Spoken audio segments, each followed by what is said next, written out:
On what began as a quiet Tuesday morning, the entire Southeast Asian region was suddenly rocked by shocking news that would change the course of history.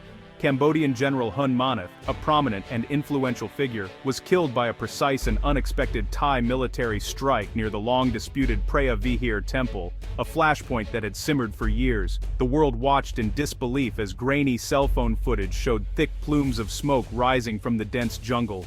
Thailand's message to Cambodia, and to the world, was unmistakable. A red line had been crossed, and there would be consequences. This was no mere border skirmish or accidental clash. It was the deliberate opening shot of a war that would prove both swift and devastating, catching many by surprise. Thailand insisted it was simply responding to Cambodian provocations, but behind the scenes, intelligence sources revealed a different story, a calculated preemptive move designed to cripple Cambodia's military command structure from the very outset. General Manath, who had been instrumental in modernizing Cambodia's military and integrating advanced Chinese weaponry, was eliminated in a single, surgical strike that left no room for error. Satellite images soon circulated, showing the command bunker completely obliterated, while nearby buildings and jungle foliage remained untouched. A chilling testament to the accuracy and power of modern precision warfare. The likely culprit behind the attack was quickly identified, a Thai Air Force Gripen jet, launching a state-of-the-art guided missile from miles away, undetected and unstoppable. With this strike, Thailand demonstrated to Cambodia, and to the watching world, that it could hit any target at any time with near-total impunity, shifting the balance of power overnight. Cambodia's leadership was left reeling, exposed, and deeply humiliated. The loss of their top general sent shockwaves through the government and military ranks. How, they wondered, could their defenses have failed so completely and so quickly, despite years of preparation and investment? Panic and confusion set in as the grim reality dawned. Their faith in Chinese-supplied weapons and traditional military doctrine had been shattered in a matter of seconds, leaving them vulnerable and uncertain. The conflict had only just begun, but Cambodia was already scrambling to fortify its positions, with military convoys retreating in haste and soldiers bracing for what was to come. Around the globe, newsrooms buzzed with urgent updates as the region's long-simmering tensions finally erupted into open war, drawing the attention of world powers and neighboring countries alike. Thailand's technological edge, once a closely guarded secret, was now undeniable and on full display for all to see. Cambodia's vulnerability, both in strategy and equipment, was laid bare for the world, setting the stage for a conflict that would reshape the region's future. This was never a fair fight. From the very beginning, the balance of power was tipped, not just by numbers or firepower, but by the invisible threads of technology and strategy that connected every Thai soldier and machine. Thailand's military wasn't the most advanced in the world, but it was the most integrated in the region, blending American, European, and Chinese hardware into a single, cohesive force. All of this was linked by a sophisticated American command system, allowing for seamless coordination and rapid response. Their tanks, a mix of upgraded American M60s and modern Chinese VT4s, worked side by side with F-16s and Swedish Gripen jets. This hybrid arsenal gave Thailand flexibility and adaptability on the battlefield, letting them respond to threats from any direction.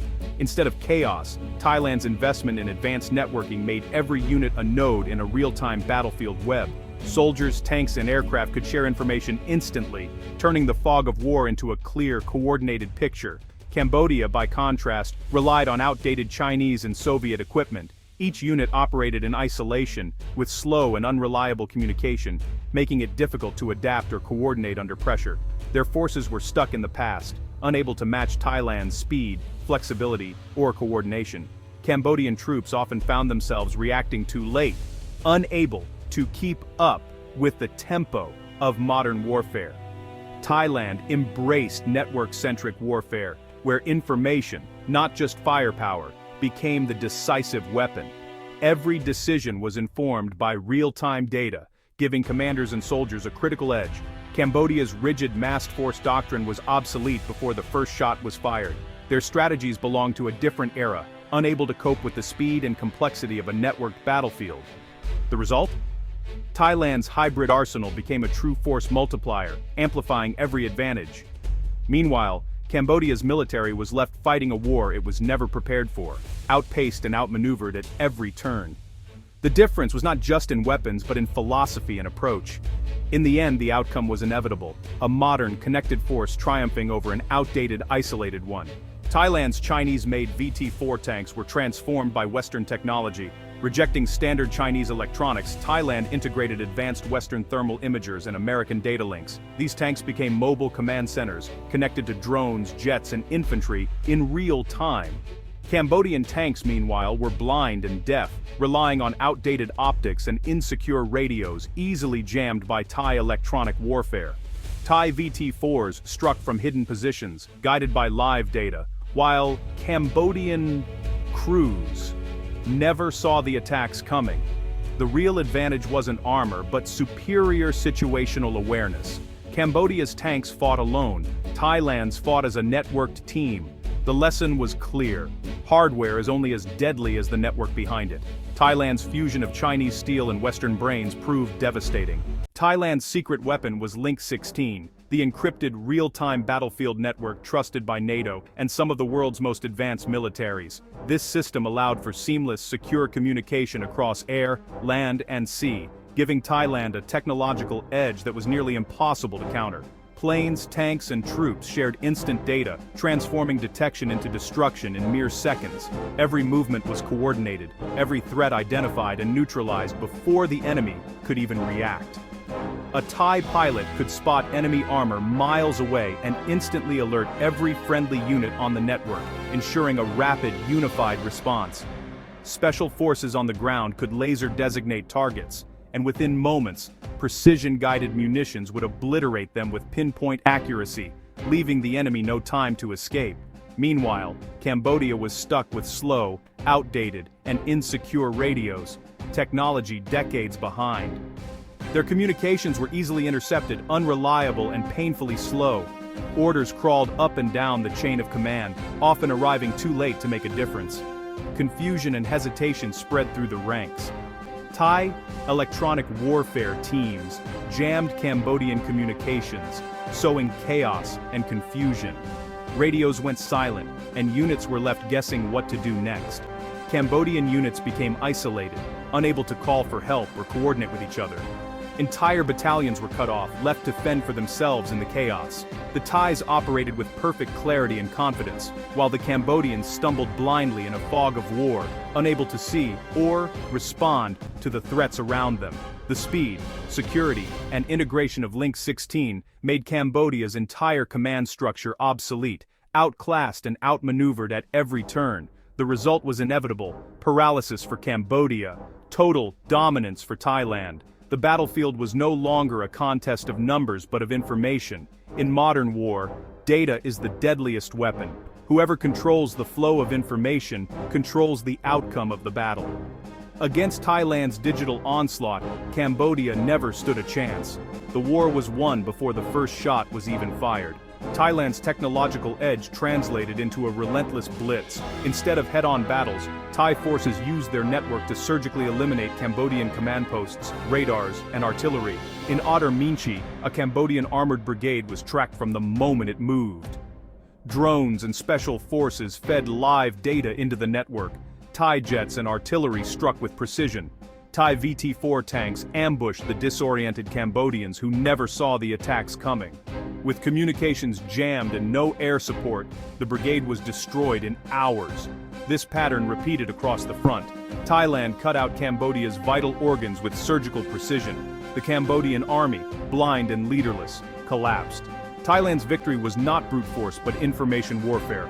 The message was clear: control the data, control the battlefield. The speed and efficiency of the Thai campaign stunned the world. Cambodia's defeat was total.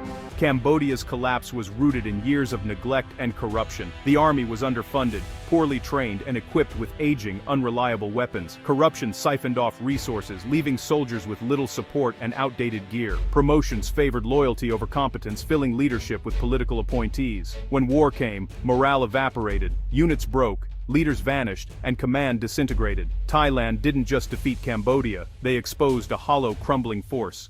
The rapid defeat was as much self-inflicted as it was imposed by Thai power. Cambodia's military was a facade, and the war tore it down.